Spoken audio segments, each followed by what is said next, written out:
നമസ്കാരം. ഫുക്രിയിലേക്ക് സ്വാഗതം.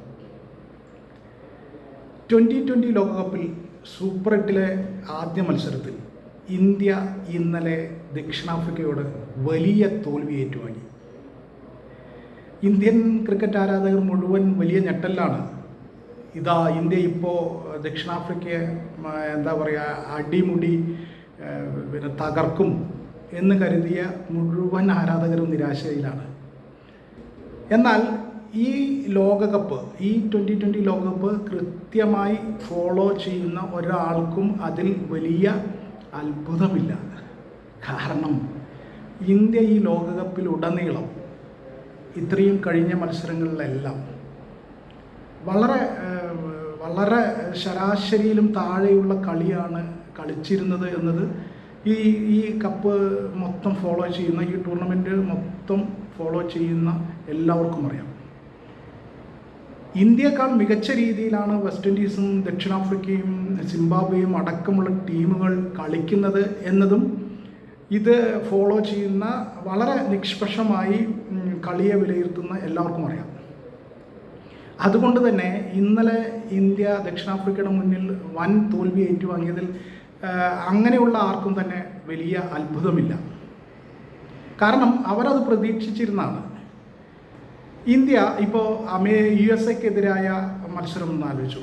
കഷ്ടിച്ച് ക്യാപ്റ്റൻ സൂര്യകുമാർ യാദവിൻ്റെ ആ ഒരു മികച്ച ഇന്നിങ്സ് കൊണ്ട് മാത്രമാണ് ഇന്ത്യ അന്ന് രക്ഷപ്പെട്ടത്. അന്ന് ശരിക്കും തടിയൂരുകയായിരുന്നു എന്നുള്ളതാണ് യാഥാർത്ഥ്യം.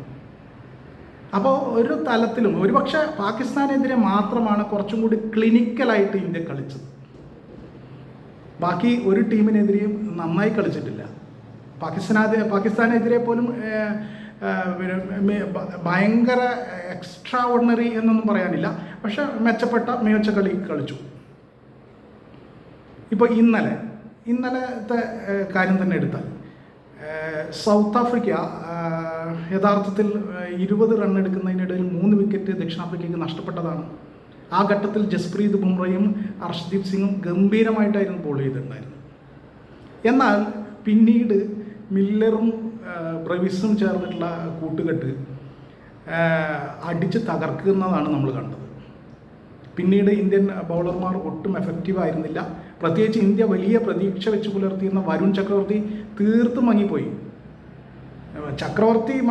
എന്നതിനേക്കാളേറെ ആ ചക്രവർത്തിയെ ദക്ഷിണാഫ്രിക്ക നേരിട്ട രീതി അത് ഗംഭീരമായിരുന്നു.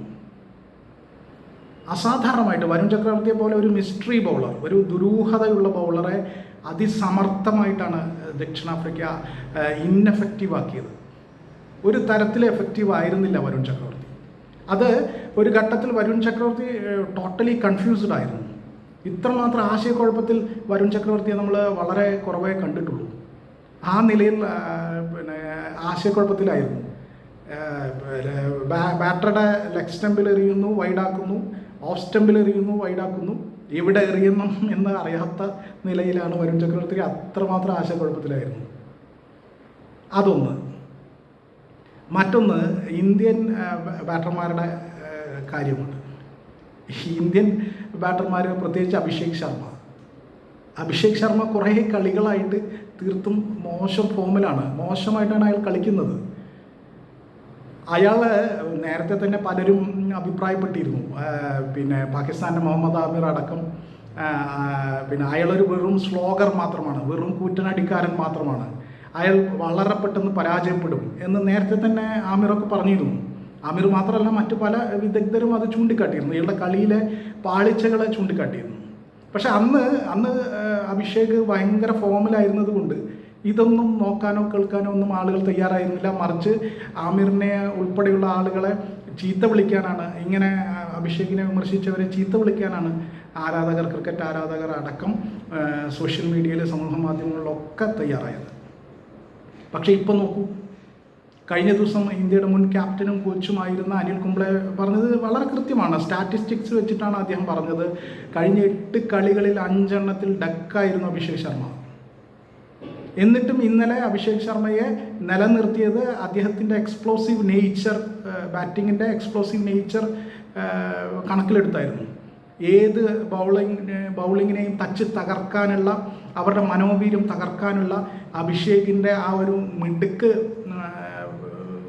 ഉദ്ദേശിച്ചിട്ടാണ് അയാളെ വീണ്ടും ഇന്നലെ ഇറക്കിയത്. അതല്ലെങ്കിൽ സഞ്ജു സാംസനെ കളിപ്പിച്ചാൽ മതിയായിരുന്നു.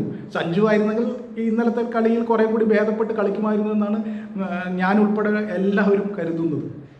പക്ഷെ അതുണ്ടായില്ല. അഭിഷേക് ശർമ്മ തന്നെ കളിച്ചു. അഭിഷേക് ശർമ്മ വീണ്ടും പരാജയപ്പെട്ടു. അപ്പോൾ ഈ നിലയിലാണ് ഇന്ത്യയുടെ ഓപ്പണിങ്ങിലെ ആ ഒരു ദൗർബല്യം. പിന്നെ ആദ്യ ഓവർ തന്നെ ദക്ഷിണാഫ്രിക്കയുടെ വല്ലപ്പോഴും മാത്രം ബൗൾ ചെയ്യുന്ന ദക്ഷിണാഫ്രിക്കയുടെ ക്യാപ്റ്റനായ എയ്ഡൻ മർക്രമാണ് ഇന്ത്യക്ക് എതിരെ എറിഞ്ഞത്. ആ ഓവറിൽ തന്നെ ഇന്ത്യ ഒരു വിക്കറ്റ് നഷ്ടപ്പെടുത്തുകയും ചെയ്തു. ഇഷാൻ കിഷൻ്റെ. മർക്രം ഒരു ഓഫ് സ്പിന്നറാണ്.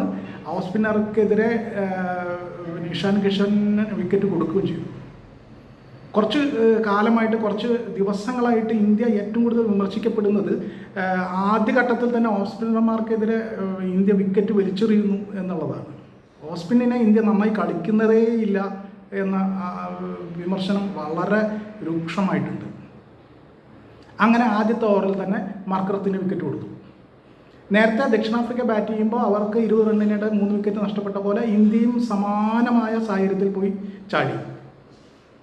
എന്നിട്ടോ ദക്ഷിണാഫ്രിക്ക അതിവേഗം അതിന് പുറത്ത് വരികയും 20 ഓവർ പൂർത്തിയാക്കുമ്പോൾ 187 റണ്ണ് അടിക്കുകയും ചെയ്തു. ഇന്ത്യയുടെ അവസ്ഥയോ? ഇന്ത്യ ഒരിക്കൽ വീണു, ആ കുഴിയിൽ വീണ് പിന്നെ കയറി വരാൻ പറ്റിയില്ല.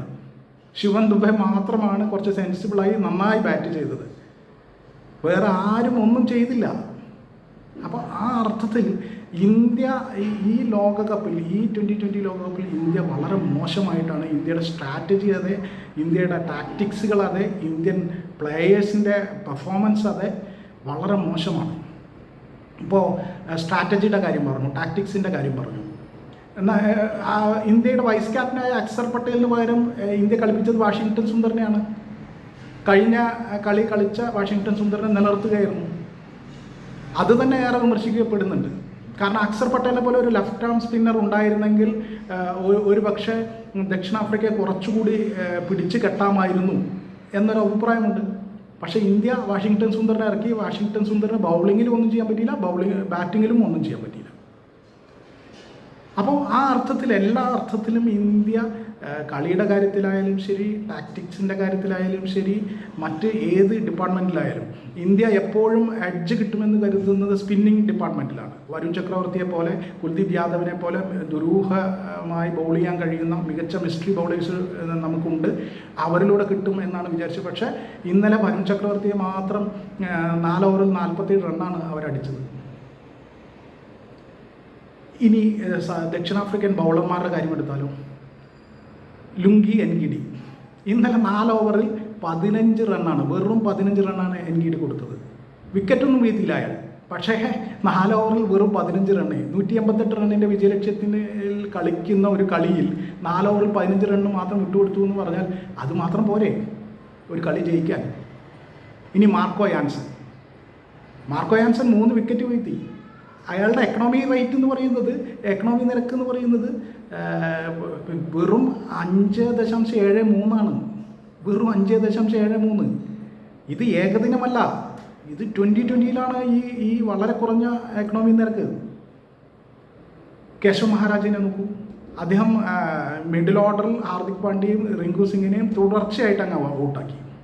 അതോടുകൂടി മധ്യനിര തകർന്ന് തരിപ്പണായി. അങ്ങനെ കേശവ് മഹാരാജും അവരുടെ സ്പിന്നറും കോൺട്രിബ്യൂട്ട് ചെയ്തു വിജയത്തിലേക്ക്. അങ്ങനെ ടോട്ടൽ ക്രിക്കറ്റ് മികച്ച നിലയിൽ പുറത്തെടുത്താണ് ദക്ഷിണാഫ്രിക്ക ആ കളി ജയിച്ചത്. ഇന്ത്യയാകട്ടെ എല്ലാ മേഖലയിലും, കളിയുടെ എല്ലാ മേഖലയിലും പുറകിലായിരുന്നു. ഒരുപക്ഷെ ഫാസ്റ്റ് ബൗളർമാർ മാത്രമാണ് മികച്ച നിലയിൽ ബൗൾ ചെയ്തത്. അതുതന്നെ ജസ്പ്രീത് ബുംറയും അർഷ്ദീപ് സിംഗും. അതുമാത്രമാണ് ഇന്ത്യക്ക് കുറച്ചെങ്കിലും ആശ്വാസം ഉണ്ടായത്. അതല്ലാതെ അതിനപ്പുറത്ത് ഒന്നും നടന്നിട്ടില്ല. ഇന്ത്യ ഈ ലോകകപ്പിൽ വളരെ മോശമായാണ് കളിക്കുന്നത്. അതൊരു യാഥാർത്ഥ്യമാണ്. നമ്മൾ ആരാധകർ ഒരുപാട് ഇങ്ങനെ ഇരുന്ന് പുകഴ്ത്തിയിട്ടൊന്നും ഒരു കാര്യമില്ല. ഈ ടീം ആ പുകഴ്ത്തലിന് അർഹിക്കുന്നില്ല എന്നുള്ളതാണ് യാഥാർത്ഥ്യം. ഇവരെല്ലാം അവരവരുടെ പൊട്ടൻഷ്യലിൽ കളിക്കുകയാണെങ്കിൽ, അവരുടെ മുഴുവൻ പൊട്ടൻഷ്യലും എടുത്ത് കളിക്കുകയാണെങ്കിൽ തീർച്ചയായിട്ടും മികച്ച ടീമാണ്, ലോകത്തെ തന്നെ മികച്ച ടീമാണ്. പക്ഷേ ആരും അത് ചെയ്യുന്നില്ല. ഒരു കളിക്കാരനും ആ നിലയിലേക്ക് മാറുന്നില്ല. 1-2 കളിക്കാർ മാറ്റി നിർത്തിയാൽ വേറെ ആരും അത് ആ നിലയിലേക്ക് മാറുന്നില്ല. അപ്പോൾ തീർച്ചയായിട്ടും ഈ പുകഴ്ത്തലിന് ഇന്ത്യ ഇതാ ലോക ചാമ്പ്യന്മാരാകും, ഇന്ത്യയാണ് ഏറ്റവും പിന്നെ കപ്പെടുക്കാൻ സാധ്യതയുള്ള ടീം എന്നൊക്കെ വെറുതെ പറയുന്നതിൽ അർത്ഥമുണ്ടോ? ഇല്ല. ഈ യഥാർത്ഥത്തിൽ ദക്ഷിണാഫ്രിക്കയോ വെസ്റ്റ് ഇൻഡീസോ ഒക്കെ അല്ലെങ്കിൽ സിംബാബ്വേയോ ഒക്കെ ഇന്ത്യയേക്കാൾ ചാമ്പ്യന്മാരാകാൻ അർഹരും സാധ്യതയുമുള്ള ടീമുകളാണ്. ഇതാണ് സത്യം, ഇതാണ് യാഥാർത്ഥ്യം. ഈ യാഥാർത്ഥ്യത്തെ അംഗീകരിക്കാതെ നമുക്ക് മുന്നോട്ട് പോകാൻ പറ്റില്ല. ഇനി വരാൻ പോകുന്ന കളികളിൽ ഇപ്പോഴും ഇന്ത്യക്ക് സാധ്യതകളൊന്നും നഷ്ടപ്പെട്ടിട്ടില്ല. ഇപ്പോഴും തുറന്ന സാധ്യതകൾ ഇന്ത്യക്ക് മുന്നിലുണ്ട്. പക്ഷേ മികച്ച കളി പുറത്തെടുക്കണം. ഏറ്റവും മോശം കളി കളിക്കുകയും എന്നിട്ട് ചാമ്പ്യന്മാരാകാൻ സാധ്യതയുണ്ട് എന്ന് പ്രതീക്ഷിക്കുകയും ചെയ്യുന്നതിൽ അർത്ഥമില്ല. ഇന്ത്യ സ്വയം വിമർശനപരമായി കാര്യങ്ങളെ കാണുകയും പറ്റിയ പാകപ്പിഴവുകൾ തിരുത്തുകയും ആ നിലയിൽ തെറ്റ് തിരുത്തി മുന്നോട്ട് പോവുകയാണ് വേണ്ടത്. അതെവിടെയൊക്കെയാണ്? ഇപ്പോൾ സഞ്ജുവിനെ പോലെ ഒരു ബാറ്ററെ ഇറക്കാതെ ഈ ആളുകളൊക്കെ ഇങ്ങനെ പരാജയപ്പെട്ടുകൊണ്ടേയിരിക്കുന്ന അഭിഷേക് ശർമ്മയ്ക്ക് വീണ്ടും വീണ്ടും അവസരം കൊടുക്കുന്നതിൽ എന്താ കാര്യമുള്ളത്? ഇന്ത്യ അതിന് ഒരുപക്ഷെ ന്യായീകരണമായി ഇന്ത്യ ടീം മാനേജ്മെൻറ്റ് പറയുന്നത് ടോപ്പ് ഓർഡറിലെ ഇടങ്കയ്യന്മാർ വലിയ ശക്തിയാണ്. അഭിഷേക് ശർമ്മ, ഇഷാൻ കിഷൻ, തിലക് വർമ്മ, അങ്ങനെ ടോപ്പ് ഓർഡറിൽ 3 ഇടങ്കയ്യന്മാരുള്ളത് വലിയ ഗുണം ചെയ്യും ഇന്ത്യക്ക്. മധ്യനിരയിൽ റിങ്കു സിംഗ് ഇടങ്കയ്യനാണ്. അപ്പോൾ ഇതൊക്കെ വലിയ ഗുണം ചെയ്യും. അതുകൊണ്ട് സഞ്ജുവിന് അവസരം കൊടുക്കേണ്ട. ഇതൊക്കെ എത്രത്തോളം വിശ്വസിക്കാൻ കഴിയുന്നതാണ് എന്നുള്ളതാണ്. ഇപ്പോൾ ആ ടോപ്പ് ഓർഡറിൽ ഒരാളെ മാറ്റി സഞ്ജു സാംസണ് അവസരം കൊടുത്താൽ തീർച്ചയായിട്ടും വ്യത്യസ്തമായ ഫലം ഉണ്ടാകും എന്നുള്ളത് എല്ലാവരും വിശ്വസിക്കുന്നുണ്ട്, എല്ലാവരും പ്രതീക്ഷിക്കുന്നുണ്ട്.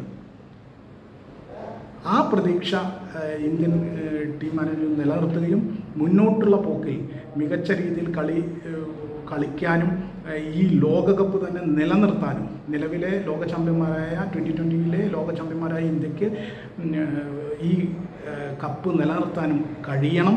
അതിനുള്ള മികച്ച തീരുമാനങ്ങളും മികച്ച കളിയും പുറത്തെടുത്ത് ഇന്ത്യക്ക് മുന്നോട്ട് പോകാൻ സാധിക്കുക തന്നെ വേണം.